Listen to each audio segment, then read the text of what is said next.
Okay, so who gon' read the grapes of wrath? All gas, no breaking pad. All ass like I'm late for class. My faith in craft, really too great, break the math. Eat clowns up, steaks and crabs. Basic pass, y'all need a clue. Stacy Dash, we all in black, the Matrix cast. Rise awake and faster, better yet, break the glass. I cut through both snakes and grass. Passion, I'm laced with that. Spit too cold, your face can chat. Whole space collapse. I'm basically chopping this whole place in half. Be the last thing you see like a Jason mask. I'm bodacious, totally so safe, embrace. In fact, I shoot straight through Satan's cap. No shortcuts, adjacent paths. We cook an apron sash. I bring the heat where you stationed at. Yeah.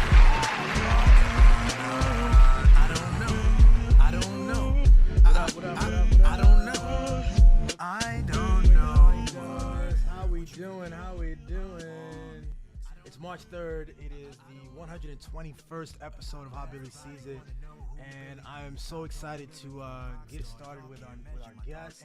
There are very few people that we've had on more than once, but this is her second time on, and we're excited. Let's just jump in. Dr. Aisha Augusta. Hey, Billy. Thanks for having me again. What up? Super excited to be here. Yeah, thanks for being here, yo. It's been like you were here the first time about 8 months ago. Mm-hmm. We had a great conversation. We said then that we would get back on. Yes. In those 8 months, so much has changed. We have a different president. This show is on season 3, by the way. Like things have changed. Wow. Yeah. Congratulations. That's Thank you. exciting. It is exciting. Mm-hmm. We're excited over here. And so basically I pulled you in because I need you to fix this stuff. What is going on with the world? Let's start off right there. Can you fix it? Man.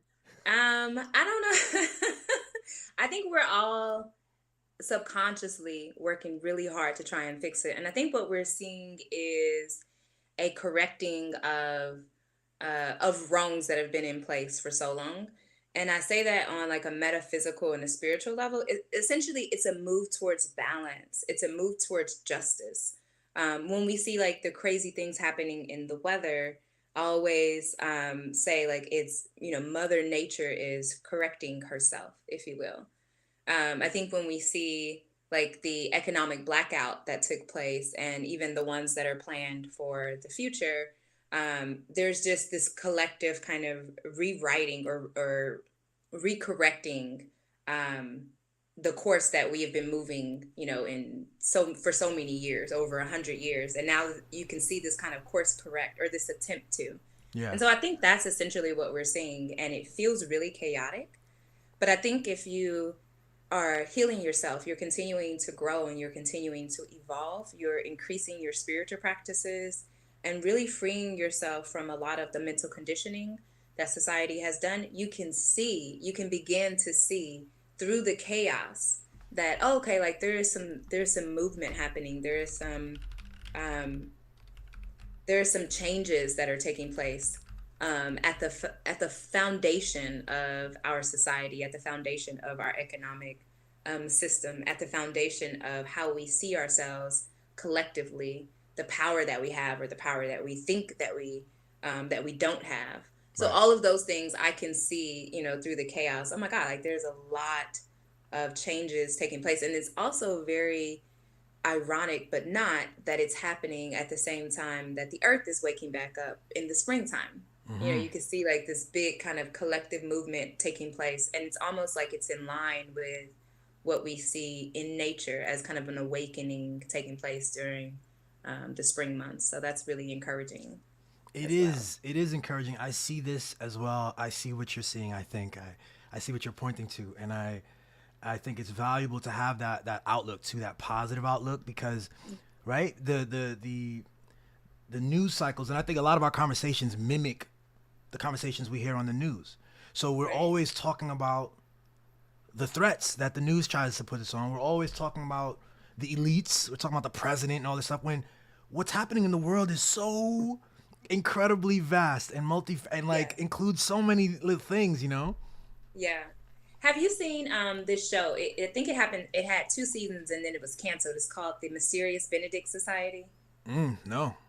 A fascinating show. They took it off very, very quickly. But essentially what the premise was that everyone, the whole society was living up under this emergency. And it was kind of a created emergency by like the powers that be. And it was designed to keep everyone in the society at this hyper state of stress, where it's like, oh my God, inflation. Oh my God, like economic issues. Oh my God, um, conspiracies here Right. or corruption there. And essentially it was a created emergency to keep all of the people in the on the show, like their attention focused on fear, stress, and anxiety. And sometimes I think you can see that, in society, especially for those individuals who are constantly consuming the news. And you're right, like the way that we talk and the way that we interact with one another is essentially us playing out our programming. And so if you're constantly consuming the news, that is absolutely what will be regurgitated to you. You will Yes. think that society is falling apart. I mean, it kind of looks like that, but you will be filled with anxiety, with stress, with hopelessness, with worry, and with an abundance of fear. Right. Right. Yeah. I'm fascinated by like the language that we use, because even if there are, as you say, it feels like society might be falling apart in some ways. You can look at it in certain ways and see that. But even the language that we would use, the things we're looking at, the ways we would describe it. Again, if you're watching the news, especially some of the corporate news, you're getting fed a very particular vernacular, a very particular lens. So not only are you missing out on all the good stuff that's happening, but even the things that you're being trained on what is bad, and you're failing to see other things that are bad, a more complete picture. And I'm fascinated by like the opportunity I think in this moment to do podcasts like this, to talk to each other on social media, where the bottleneck is so different that we really get to see each other more. We get to see a bigger, truer picture of reality if Right. we're willing. Right, right. And I think that in and of itself is revolutionary. Yes. When we instead step outside of the content that we're fed and we seek for true, authentic human connections. I mean, Yes. that is that is the rebellion in and of itself. And so yeah, so having conversations like this is really important. Being sure that we're not regurgitating, the content that we see continuously, but that we are seeking to strengthen the connection with ourselves, with the divine, and with one Yes. another. That's the only way forward, and that's the true path towards healing collectively and individually. Collection with the divine, connection with the divine. I love that. Now I need to ask you to define that with me, or for me, or for us. You know, so I have a lot of reservations I'm feeling within myself when you ask that question. And the reason being is because I think my own spiritual path is one that really recalls kind of the my ancestors' ancient way of viewing spirituality and the connection with the divine, as opposed to the religious sector. When you think about um, very defined definitions on how do you connect with God, very defined definitions on what your path is supposed to look like, things that you need to do. And I think spirituality is very, very different from religion. And so it's hard for me to define what a connection is to God, because I have this ancient African philosophical motto, which means that it is unique to you and that you define what that connection is to God. And that's sacrilegious, right? Like, oh my God, no, like you can't have the power. You don't have the ability. You don't have the education to effectively do that. So that's, I guess, what the hesitation is. But I will attempt to Yeah. define it for myself, Hmm. and what I believe that connection is for me. And so this is all that I am giving you is just my own personal experience. Appreciate that. The connection with the divine to me um, is connecting back to the source of everything. It's going all the way back to who is the cosmic birther, who is this great and source that birthed everything into existence. And with that, birthed me and everyone on this planet Earth. And so my connection with the divine connects me to nature in such a deep, personal way. It connects me to the cosmos in such a deep and personal way. And then it connects me to humanity in a deep and personal way. And it is a constant reflection that I am a part of that one source. Someone asked me recently, like, to define myself, and I used the statement, "I am she who exists from the undivided," and Mm. that's a statement from the Book of Clarence, that movie Okay. that God, what's his name? But Jay-Z and James, oh, I forgot his last name. Dead. I remember this thing. Yeah, the book of Clarence. Oh yeah, yeah, yeah, yeah, yeah. Yeah. I remember it. What's that dude? He was from like Get Out. The dude from Get Out is in that movie. Oh, Lakeith Lakeith Stanfield. Stanfield. Yeah. Yes, yes, Correct. yes. Okay. So in that movie, it was this really powerful moment where the actor who plays Jesus like is asked to like describe himself, and essentially he says like the same thing, like I am he who exists from the undivided. Hmm. And what that is symbolizing is at the highest level of Buddhism and at the highest level of most spiritual practices, there's this return to the one, this return back to source, where there's this view of there's no longer this separation or this divide within creation, but there's only just this one source that exists, and that's essentially what that statement is, and that's essentially how I live my life, in this constant reminder that I am connected to everything. Correct. And I think when that is at the forefront, that's why that was such a high level within Buddhism and within, so many of these different indigenous spiritual practices, because when that takes place, you can no longer abuse yourself or anything else. I can no longer abuse the environment, because I am connected to that energy. I can no longer abuse you. I Right. can no longer abuse people who don't look like me, but who are also humans, because we are all connected. Does that make sense? Absolutely. Yeah. Yeah. Good description. Very good description. Thankful for it.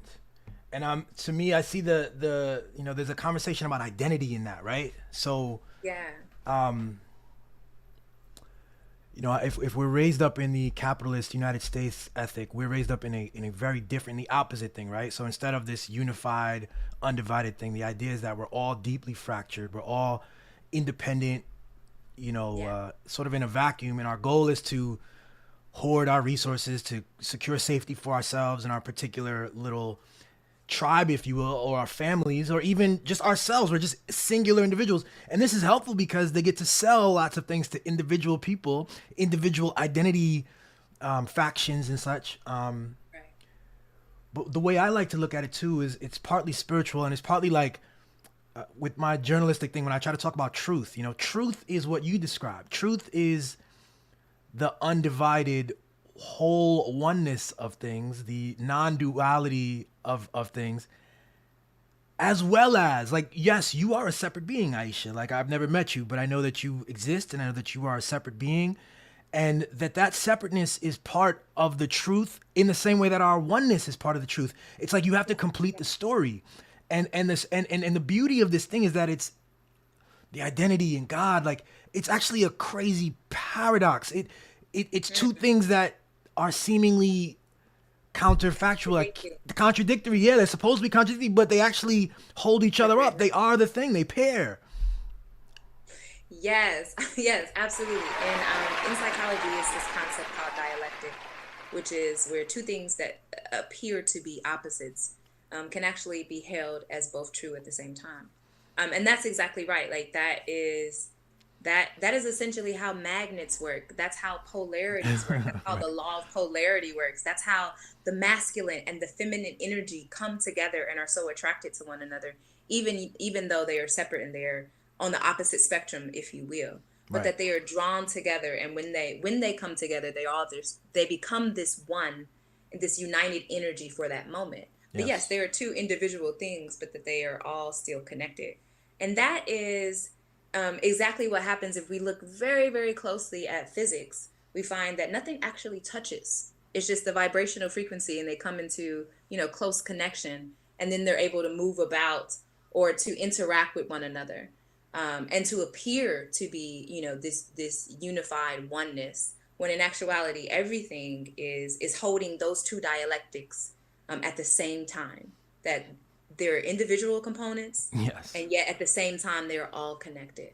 Yeah, Yes. so that's absolutely true. And that's hard to understand, right? That's Yeah. hard for so many people. We're not taught these higher level understandings of spirituality, of the cosmology, of physics, of astrology, of deep spiritual meanings. We're not taught these things, and Right. that's done by design. If we are taught these things, then we could free ourselves from mental conditioning, and then we would be these free beings, existing and moving with the flow of the universe and with the flow of God, as opposed to the flow and the conditioning of a society that helps feed itself. Absolutely. Absolutely. And, that's beautifully put. Let me applaud for that. I don't know if you can hear it. Can you hear the applause? Yes. Okay. Yeah, very faint. Very faint. Okay. That's our studio. Our studio applause is they love what you just said. So, Thank you. the when you say it's by design that we aren't taught this, I find it to be by design for sure, and it's so deep in our I think there's something about language, and there's something about Yeah. the typical sentence that we, if I wanted to label something, when I label something, I've separated it from the rest, from something else. And so we label things and we attach stories to things, and we tell simple sentences that don't incorporate that fullness. We can have a full conversation and say a bunch of true sentences. They're true. No one's lying, and yet they aren't complete. And so there's a deeper truth. When people say there's a deeper truth, I used to hear people say that as a kid, and I didn't catch the weight of that. There's the truth. We can say truth. CNN says true shit all day, and then at the end of the day, it's false because it's incomplete. And it's similar with the identity stuff. Like if I think of myself in a specific way, I'm saying truthful things. I can tell you who I am, and I'm keeping it real, and there's a certain thing I can tell you about, but I haven't incorporated my fullness. The language. It would be weird for me to do it in a regular conversation, So we have to kind of remind ourselves to engage in that contrast, and to like incorporate the other side. Right. But we have to be at a place mentally where we can accept that concept. Now this is difficult because we are conditioned to, if something is not this, then it is the other. And it can't be anything other than that. And I think when we look at colonial influence across the world, that's where we see these very strict, kind of rigid, and this obsession with language.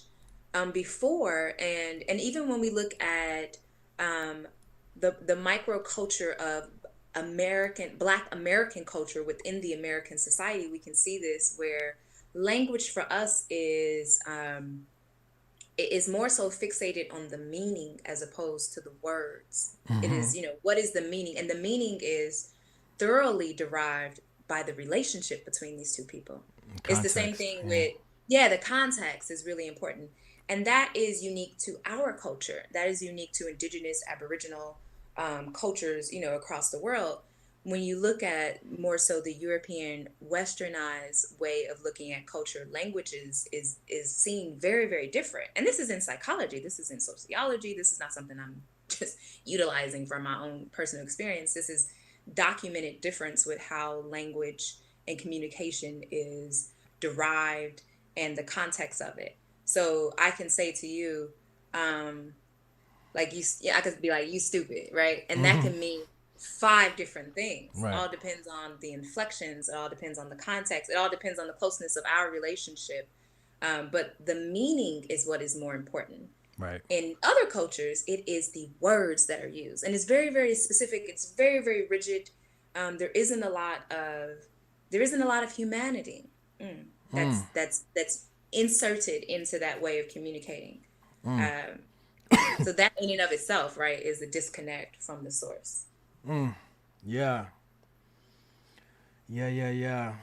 precision. There's an emphasis on precision. There's an emphasis There is. on but I think what it does is it fails to recognize though that people are, whether I might have a specific desire for precision and I have a word, you are coming at that word from a different angle. You have a different experience with that word, whether I know it or not, whether I accept it or not. It's kind of like when I think about these is it paleontologists? Yeah, a paleontologist goes to another society and is it paleontology? No. Anthropology. Anthropology. Oh yeah, yes. Anthropologists. Anthropologists go to a different society and they come up with these judgments. They come up for assessments of the the level of social intelligence and things like this of society, looking for markers looking for things like utensils, looking for like signs of funerals and like ways that they handle the dead things. But it's important that the person if you're an anthropologist, you are looking at the thing and you are bringing stuff to it, you know what I mean? And just like the words, you are bringing stuff to it. It's like I had this conversation on non-binary and transgender stuff. It's like our words are we are engaging with these words separately, and sometimes it's important, if we're going to hear each other, if we're going to communicate well, it's what you're saying, we have to incorporate a full thing. We have to actually listen and understand. If you call me stupid and I go, oh, what the fuck, but you're out here smiling and we're friends and it's in the context of something, I'm omitting like a part of the conversation. I'm omitting something and failing to agree, failing to engage with you correctly. Yeah. Right. And when you think about like the different chunks or the rigidness of understanding, I think of that being a tool when someone finds something very difficult to understand. It's like they have to break it up and then let me master this chunk over here. It's the way you view, like, it's the way that medicine is or health is depicted in Western countries. It's every department, within a hospital is a specialty within one part of the body. You have internal medicine, you have the bone doctor, you have, it's all these different fractures of the human body. Yes. And that's because it's very, very difficult to understand the human body. So let me break it up and define these parts over here. And then I can define these parts over here, and I can separate this and put it over here, and I can separate. And that helps a lot of people be able to understand something that's very difficult. Yes. So when I look at, and this is why for me, the healing journey has to be a return to our ancient practices prior to any colonial involvement. When you think about spirituality in ancient times, there was no need to dissect things to the extent that a lot of different cultures do now, because it was pretty understood. Like our ancestors understood very, very difficult things. When we think about the Dogon people of Benin, they had an understanding of the Sirius solar system like thousands and thousands of years ago. We just now discovered that.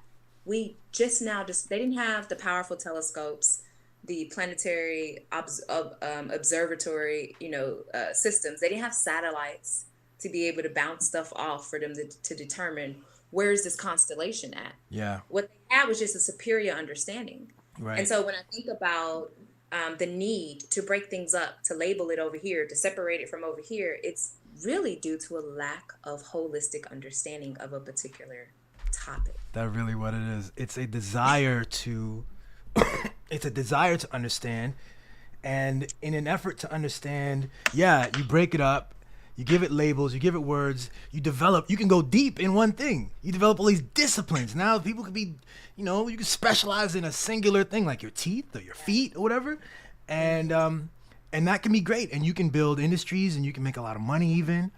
But the full human body is still a mystery, right? Yes, exactly.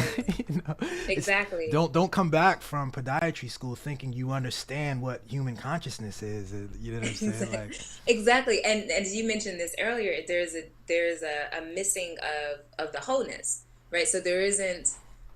These apartments are a lot of times like not and we're dealing with medicine, but this can be utilized, across the board in the sense that these disciplines are not talking to each other. We can just use sciences Right. like physics and biology are not talking to each other, Right. because there's this lack of the full picture.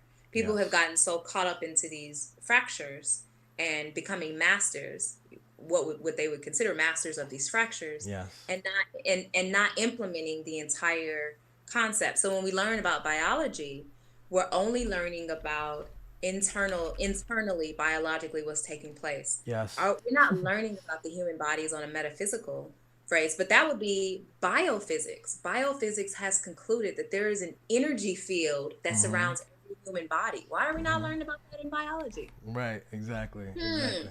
You know what I'm saying? So like these are things that have been proven, that is not just, is not just over here in the mystics anymore. It is a Absolutely. part of factual science. But yet, because we're so used to these different fractures, we're not able to see the bigger picture.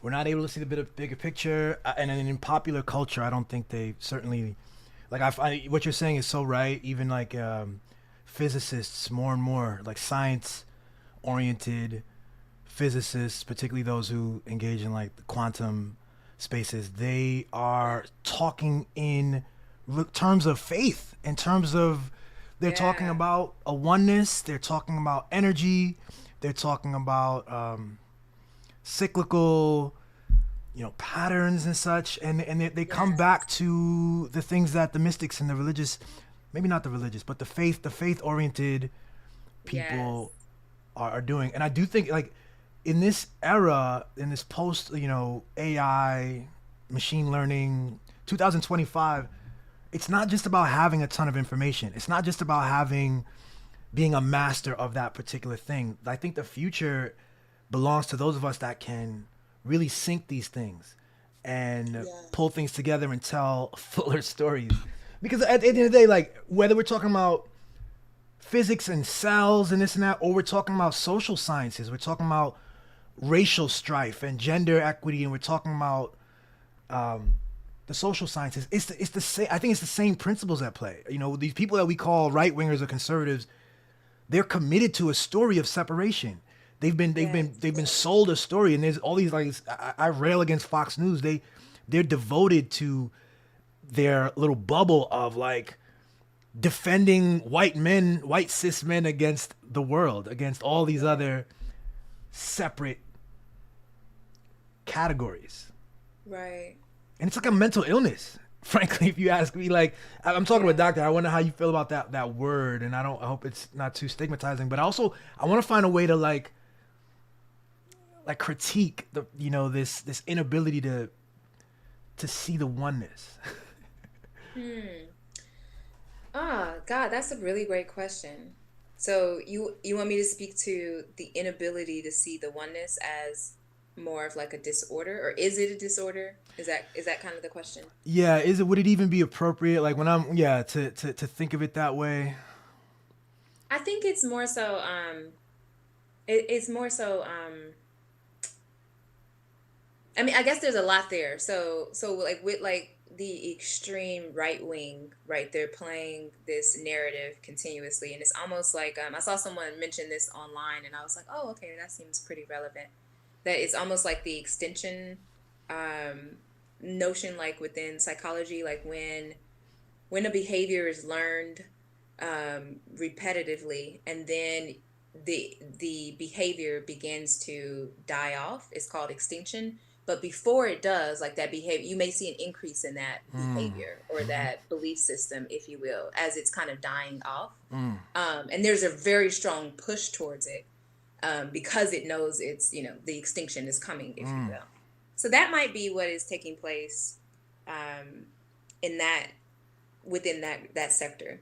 I think, additionally, there's just lower levels of consciousness if we're talking about like awareness, and the spiritual connection to the divine and to humanity. If we see that as being a higher level of consciousness, okay, so then those who are disconnected from humanity, from the divine, and from humanity, when I say humanity, I mean everything that is created in existence. So if we consider that to be a higher level of conscious, then the lower level people Lower level consciousness would be they are just acting out that disconnect.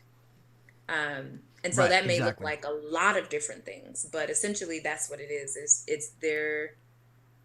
We're seeing a disconnect there, and as more and more people become connected, and that bond between themselves and humanity strengthens, and they see less of themselves as being disconnected from that, those people who are in a lower level of consciousness and still have not awakened to that, we will see that as being very, very chaotic. It will appear more and more chaotic to us, to those who are moving with the flow of humanity, if you will. That was a Okay. much better way to say that. I really, instead of I guess the mentally ill joint. I guess yeah. I That. mean, the reason why I'm not necessarily, I mean, because that in and of itself, mental illness is a system, created as another fractured way to understand human behavior, to understand the consciousness. And so, um, just stepping outside of that, like, what is the fuller picture, right? Yeah. Because that still is just dissecting a particular sector of science to try and understand humans. And so that's why it's just like, okay, what's the bigger picture here? And even yeah, the key I find, and again, thanks for that, is to like to tell a story that doesn't so easily separate and kind of give us an easy narrative of good and bad. You know, Yeah. I think we Yeah, suffer exactly.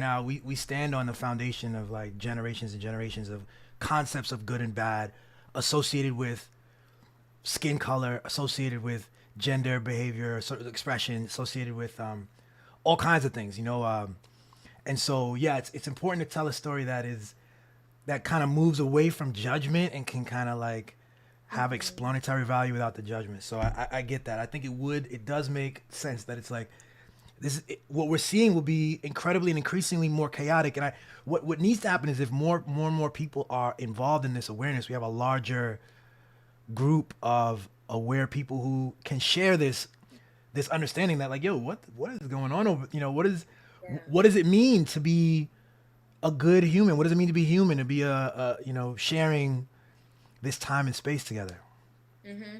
Yeah, and I think we're going to see that more again. Like, um, everything in creation is going through this evolution, and humans can choose not to, not to, if choose to. But even the earth's like vibration is increasing. The Schumann's resonance is increasing. It was at like 7 hertz, meaning the earth vibrated at a frequency of 7 hertz. It's now to like 11. So with this faster movement and this higher vibration that the earth is emitting, that has an impact on every single thing that exists within the earth. So I think that's why we're seeing such a movement towards, collective consciousness, towards humanity, and we can see it in all different sects. Like I mentioned before, the People's Union, who put on the economic blackout, and this other one coming up. These are people of all sectors, right? These are the people that mainstream media would hope to never come together. And so, is that a result of the Earth's frequency increasing? Sure, I don't know, but those two are happening at the same time, and we didn't have that type of connection in the past. So Yeah. there's a lot of things at play that are pushing towards this, and people can obviously with their free will choose not to move with that flow or not. Yeah. Well, there's so many currents happening. There's so many, each of us as individuals are moving and acting and seeing in accordance with our story, and with it, if we are consider ourselves to be logical, then we're acting in what we see as logical ways in accordance with our story. And so the challenge is recognizing that our stories can be, we have the potential to have vastly different stories. We have the potential to wake up every morning and have a story that tells us that we are in opposition to each other, or we can see opportunities to collaborate. And so like one of the things I want to talk about is notions of love and love in relationships here first, if we can get into it, because Yeah. I am married to an excellent black woman and wife, and I know she's watching. She's wonderful. She's I mean, I haven't fantastic. met her, but just the stuff I've seen you post about her. Yeah, she's great. She's great. Um, we're coming out like this the manosphere stuff. The manosphere. There's an industry of YouTube personalities, men who are teaching boys how to hate women. Who Yeah. okay, so the other day I was on YouTube and this one personality dude, this goofball, he's doing a video. It's a 40-minute live stream where he's teaching his viewers, and he had I think like 300 people watching live. And so Mm. I don't know the age group of these kids or these people, but he's saying so much nonsense. And he's saying for 40 minutes, he's going on and about how women are unaccountable, they can't be trusted. And he's teaching his viewers that, the boys in particular, your task when you're dating is to take advantage of women first because they are taking advantage of you. That's what women do. They are gold diggers. They are, what's that word they use a lot for women who only date up in class or something like this? Oh, I'm not sure what that's called, but Yeah. gold diggers. Yeah, Yeah. gold diggers. Yeah, exactly. There's another word they Yeah. use. But and so I remember watching this video and being disgusted, and I wrote in the comments, I was like, yo, this is nonsense, you know? And this dude wrote back and he's like, this is nonsense. And I was like, I said something about loving relationships are totally possible and they exist and you shouldn't watch this. And this dude wrote back and he's like, what? The 1980s are over. Loving relationships, in quotes, have been dead for 40 years now. And I look and it's this, he's like 19 years old. It's this 19-year-old black kid in Detroit who's watching this guy and agrees and is like battling with me on the idea that love exists or that it doesn't exist. And I got so disheartened after that conversation. Like I went back and forth a little bit, but I felt really down because I see that this boy believes that. And he's gonna go into the world with that. And God forbid he's gonna meet a woman who will be expecting something from him, and he has nothing to offer but this bullshit. Or at least it seems that way. So Yeah. things have to counter. We have to kind of like engage always, I think. But I just want to start off with that. Yeah, I think that's really sad. And I think when we see those on both sides, even when we see women bash men, it's from a place of pain. They haven't dealt with the pain of their past, either the mother wound or the father wound that they haven't healed themselves from, and so it turns into essentially this self-destructive disease, within themselves that is, that they spew out into society where, they're destroying themselves because there's a whole part of themselves that they are neglecting, defining as disgusting, and disrespecting essentially. And that part of themselves is if for this particular male, it is the feminine energy. Everyone has feminine and masculine energy. We see that at the biological level. We all have testosterone, estrogen, and progesterone within our body. So we see that on a physical level, and we know on a spiritual level that we also both hold those two energies. We are, and if you think that you are not 100% your mother and your father, you are incorrect. And so we even hold that, biologically within us are the cells and the DNA of all of our male ancestors and all of our female ancestors. So the notion of, especially the hating women part, is such a deeper level. Oh my God, it's such a deeper wound that is there, and it's very, very foul, and it manifests itself in such destructive ways. But I think that's why it is so important to heal, and that we have to make sure that we continue to teach everyone that we are responsible for our own healing. If this 19-year-old kid or the guy who created that podcast believes that a woman is responsible for healing them, right? They will always, end up falling short, but that they themselves have to confront those areas within them that hurt. Yep. And instead of spewing out hate, you look within you and you say, where am I hurting? Where did this child, be neglected? Where did effeminate, come and abandon them in some way? And on the other side, where did a masculine did not protect you? Where did some male in your life, not provide that strength and that protection for you? And so I think that's what we're seeing, being reflected out.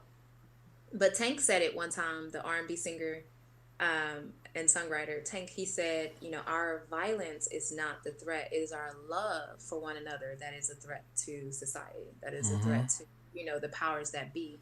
So if we can continue to create and to fuel this division by all of these podcasts and City Girls Up or the City Boys Up, in the summertime, that's about to pop up any month now. With that whole rhetoric of making these accounts and keeping track of things that women do that empower them over men and things that men do that empower them over women, we're continuing to keep that division there. And we are Yeah. weaker as a people. We are weaker individually. If you don't have that union within yourself, if you haven't healed yourself, and you can't bring union to your divine masculine and your divine feminine energy, you're going to be harmful to everybody, any and everybody. And most importantly, you are destroying yourself and betraying yourself. How Yeah. can you essentially live a life where you continuously hate a part of yourself? And they don't realize that you are Right. essentially hating a part of yourself.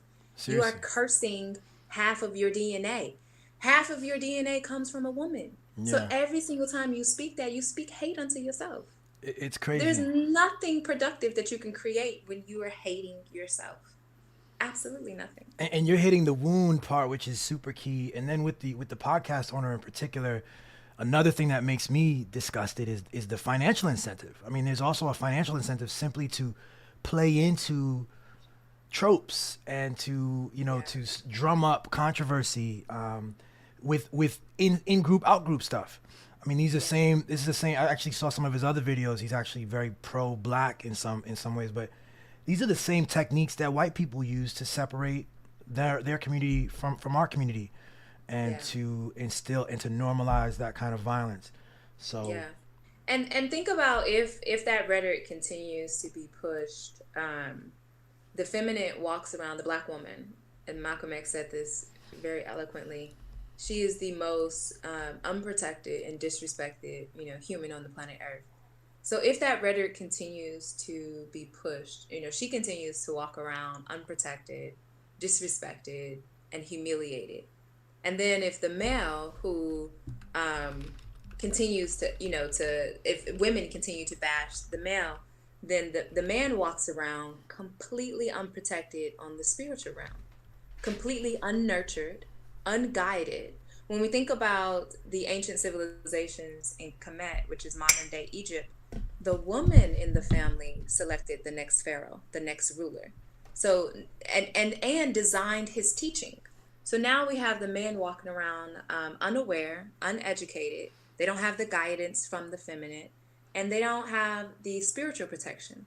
And then we have the woman who's walking around completely unprotected, without the structure that the masculine provides, without the energy of that goal directedness that the masculine provides as well. And so we're essentially walking around fractured, broken human beings, unhealed, complete opposite of that, of what we're here, on earth to to do, do, which is yeah. to heal and to ascend.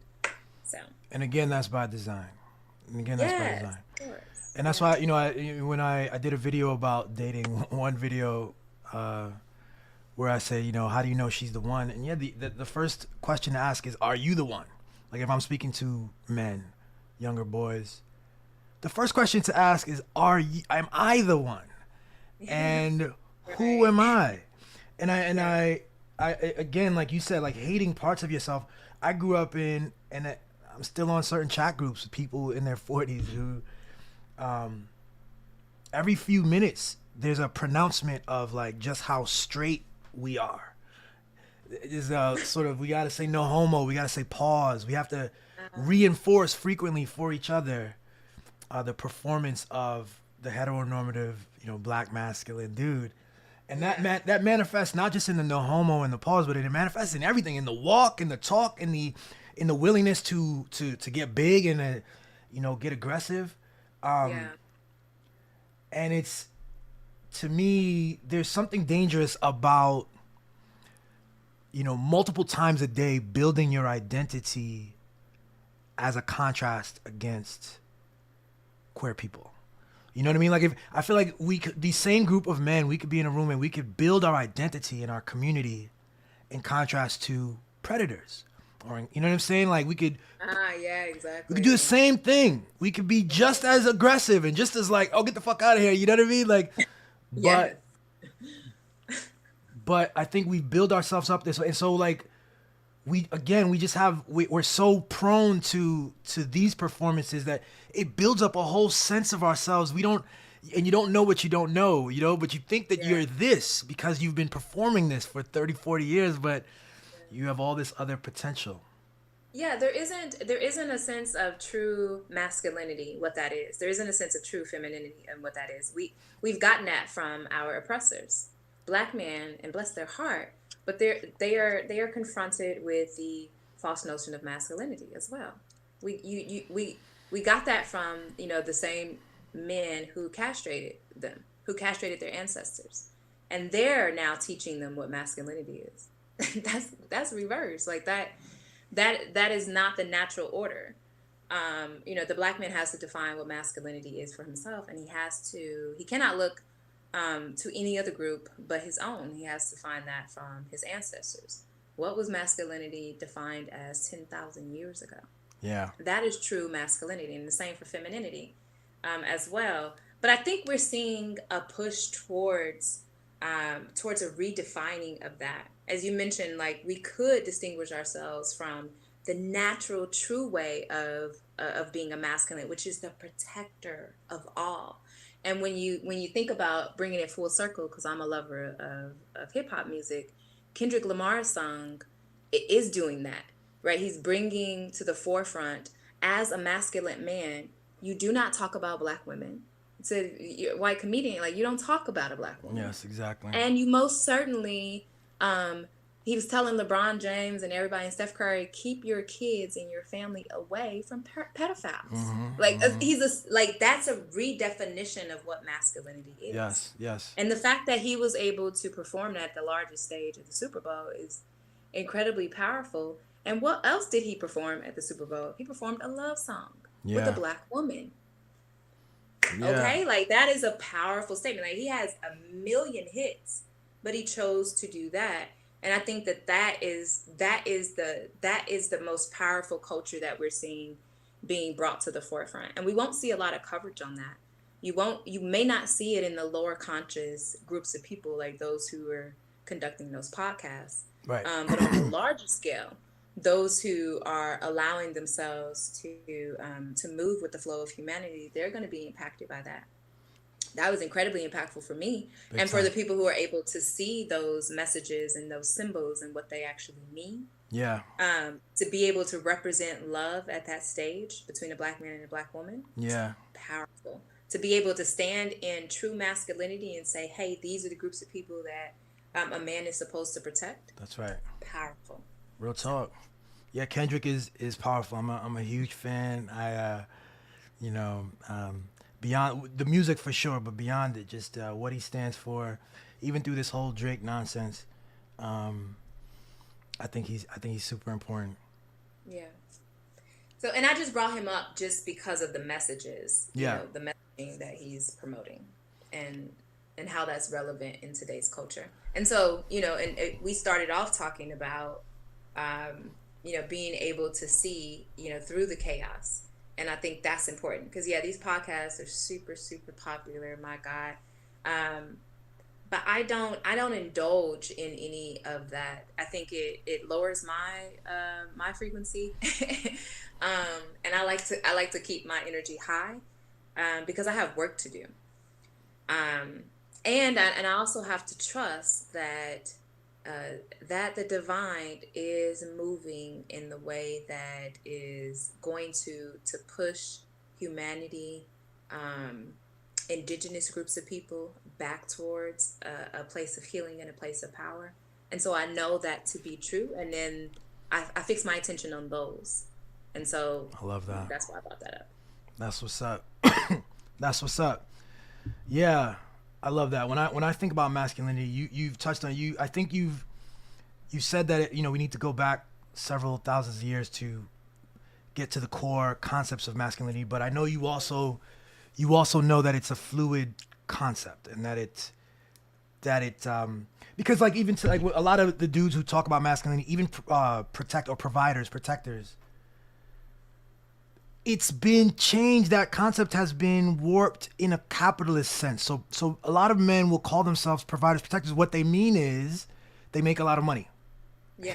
you know, I'm not talking about that at all. I know you're not. I know you're not. So, but it's like it's funny how these words, just like woke, just like anything else, any word, any symbol, has the opportunity to be redefined and taken from us. You think it means something for you, and then someone else takes it. And if they have a bigger microphone, they might now everyone else is thinking about this other definition.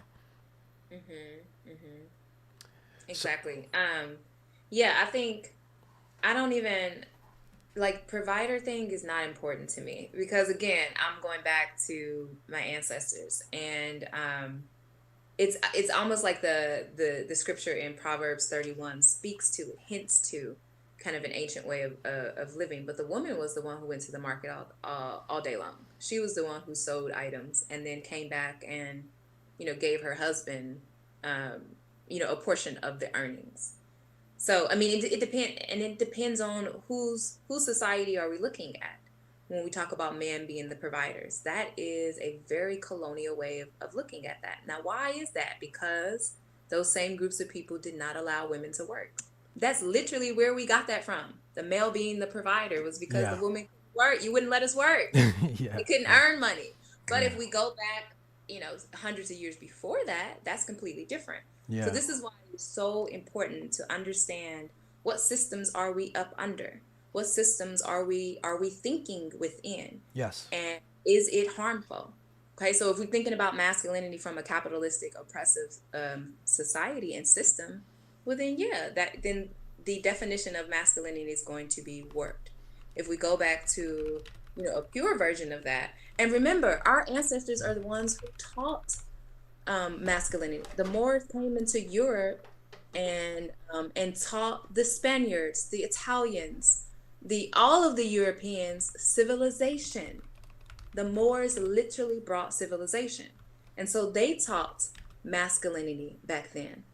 And now we're looking at it, and the same with femininity. And now we're looking at it from a lens where it was warped and deformed. I don't want femininity that's been deformed. I want the way that it was originally supposed to be intended. I think too, like when I think about masculinity and I try to be broad about it, you touched on this. Masculinity implies something constructive. It implies a hardness. It implies a creating in a like a hammer to a nail, or building like Jesus was a carpenter kind of deal. Yeah, and very goal directed. Mm-hmm. Yes, exactly, goal directed, sort of tangible. And femininity represents softness, expansiveness. There's an imagination, a flow. New things are possible, and I see it when the masculine. I'm being goal and well directed and creative is a wonderful thing, but then it is that merger, the ability to like constantly hit a nail over and over is one thing, but then to look over there and notice that there's a whole other thing we could be doing, and and that, to allow that first off from the women in your lives, and then to also notice that you also could access that internally to a degree, that you have some feminine, creative, expansive powers oneself, and to not reject it, right? Because the masculine logic, right? The other thing, which the logic. So the idea that this experience is something more magical and more than just a hammer. We go, oh, get the fuck out of here! I gotta make money, and so just throwing some shit out. Yeah, that is. Yes, but like if you think about the most successful people have found a way to find balance within them. All of the artists that we admire Bro, you think they not tapping into their femininity? Yeah. You are a fool. That is creative energy. That's being able to flow within their creative energy to create something that's never existed before. What does the woman do? She takes something and creates something that never existed before. A human. A human being. Like if you want to be successful, you most so certainly must be able to flow within both of those energies. And a woman who is too much in her flow and in her intuition, which is absolutely beautiful, but doesn't know how to tap into that masculine to get a job done, to complete a project, oh, she would be a fool to not be able to know how to do that. You Yeah. get what I'm saying? Like, so there has to be, and this all comes from an understanding. Like, there has to be wisdom related to how do you move within these. I see women all the time who are ultra feminine and don't know how to tap into their masculine. And I see women all the time who are ultra masculine and don't know how to tap into their feminine. And I'm like, oh, look, it's just an imbalance. She's just out of balance. It's just like within our, within the human body when it's out of balance, right? That you just take some supplements or you do this or, you change your habits so that you Yeah. can be in balance. And when you see a man who's too much in his masculine and has not tapped into his feminine at all, he's dangerous. He can be very, very harmful.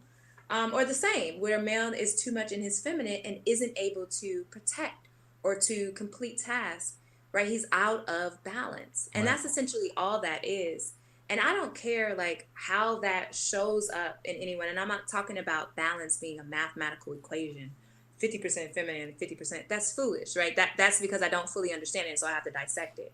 No, I'm talking about when you Yes. think about like Ma'at, the goddess of Ma'at, who talks about balance and justice. We know that we are in balance and justice because it is as light as a feather.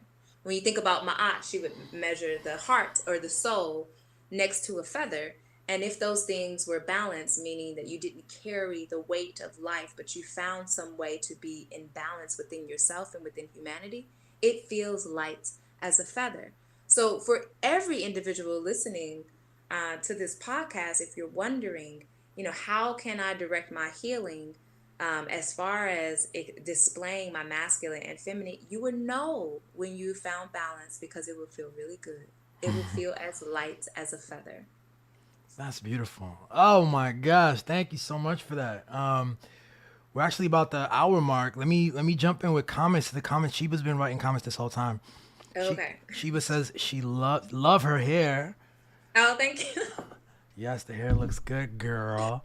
Thank you. Um, she says yes, nature is rebalancing. The divine feminine is rising.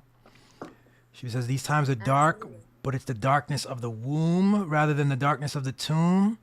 We got, Oh, I love that. yeah. Oh, I love that. You can take that, or yeah, Sheba says you can Yeah, take that. because what that means is that there is a spark for growth. There's a spark for something new to Absolutely, emerge. Not that there's this darkness of doom and that we're at the end times. I love that. That's a redefining. But huge. no, but that we're at the place where life is about to start growing. Hell Like this yes. new life is about to emerge. See it. Be aware of it. Like accept that. Accept that. Like it's a much more beautiful story. It's there. It's right there. I think it's Yeah. amazing.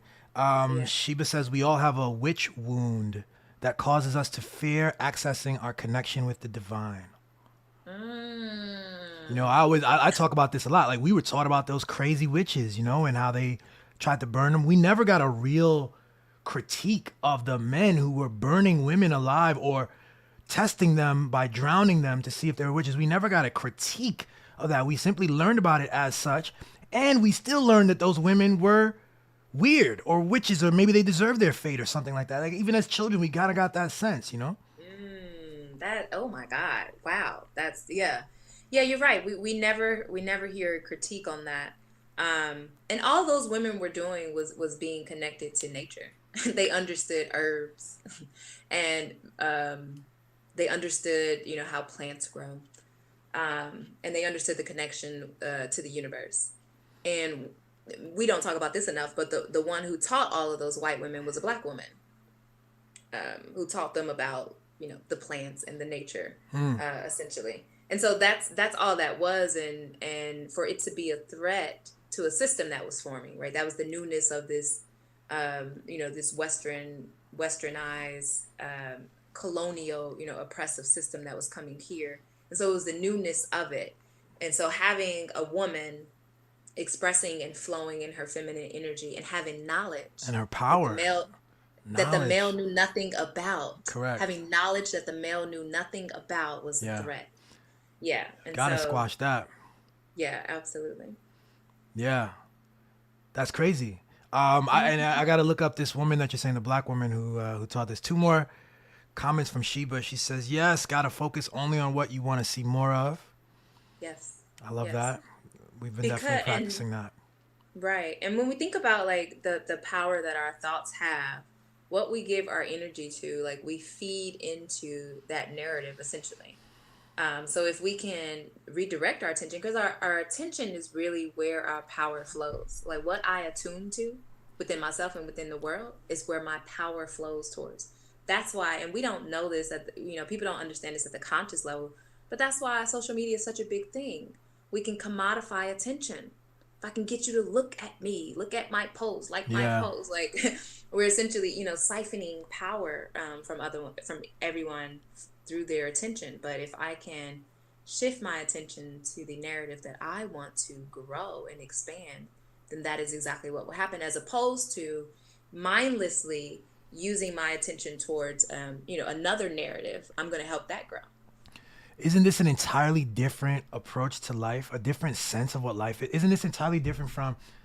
I was raised that we're sort of evolved monkeys, and we're just kind of trying to make money and get you a wife or a couple of girlfriends if you can, and like there's a whole other thing. There's a whole other beautiful bounty that we're on the precipice of. Always, it's always available to us, and I'm so Yeah. glad that I figured it out, or I started to see it in my late mid 30s. But like Mm, that, to spread that awareness.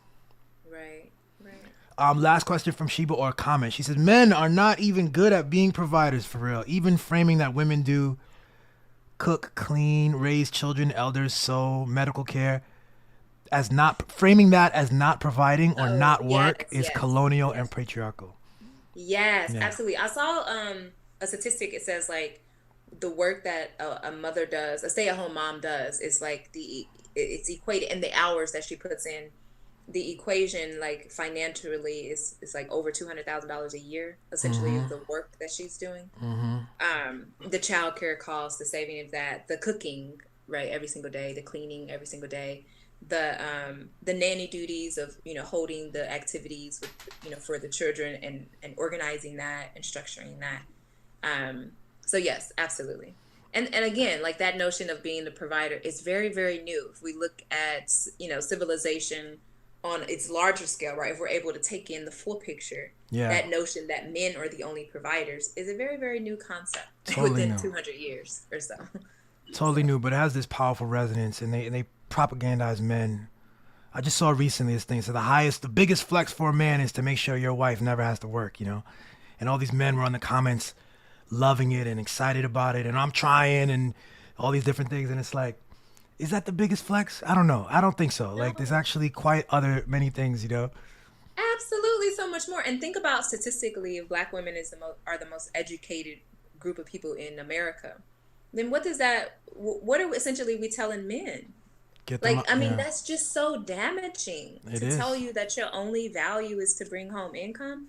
Okay, well, she's probably going to have more education than you, and her earning power may be higher than you. But my God, I would never want a man to think that that's all that he provides. There's so much more, like, I would want Talk to in him. a partner than just like you bringing home some money. Like, wow, that's great. Like, I can go make my own money. Like, but a woman needs like a partner. Like she needs that masculine, not what society has conditioned him to believe is masculine. Correct. And I think she will be happier and he will be happier if they can meet and define these things for themselves and love each other and meet instead of like expecting that confrontation, as we saw from that podcast. Exactly. So, Exactly. Dr. Aisha, yo, that is the time that I have with you. I'm so grateful for the second go round. I hope you'll come back another time. Of course. Yes. And thank you for having me. Had a wonderful time. As always. Yeah, yeah, yeah, yeah. All right. Well, good. I'll check in. We'll see you again, and thanks so much, and have a great night, yo. Yeah, you too. Bye All bye. right, later.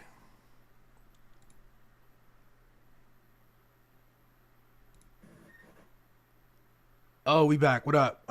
It's just me, full screen. I just wanted to say that was a great episode. Great conversation. Thanks for being here. Thanks for checking it out. And I'm gonna see you next week, Monday. All right. That's the end of the episode. Take it easy. Remember that you see what you're looking for, and that's just how I see it. Peace. Legendary, of course, balls to guard, pedigree move, step through like 40 Borg centipedes. I be chillin', but guard some hard tendencies, spar readily, discard some fraud frenemies. The bars dislodge jaws on raw melodies, hot kerosene, but calm, it's all been achieved. Cause it's a God trilogy, all love but your girl and your mom feeling me. Look hard in the seams, y'all really tried to mirage on my team till I come out with the large guillotine. Y'all want heat, turn it up to like father degrees. Clowns running like I'm caution disease. Pop out, see different like I'm Martian critique. They bumping the process from the Bronx to Belize. I don't know what you. And I don't care what you will or you won't do. Clown, it's my game, set the tone with my vocals. I'm ready, well trained like I'm swimming with Goku. Whoever got triggered was supposed to. Verses that I'm spinning is soul food. My worst days better than most do. So smooth, but really I want it all. A challenge is just a thing that I go through. Look, I already told you. I don't know what you are gonna. I don't know. I don't know. I don't know. I don't know what you want me to do, huh? Want me to? What you want me to? What you want me to do, huh? Yeah. I don't know what you gonna do. I don't know. I don't know. I don't know. I don't know what you. I don't know. Want me to? What you want me? What you want me to do? I don't know. I don't know. Yeah, she was putting in work.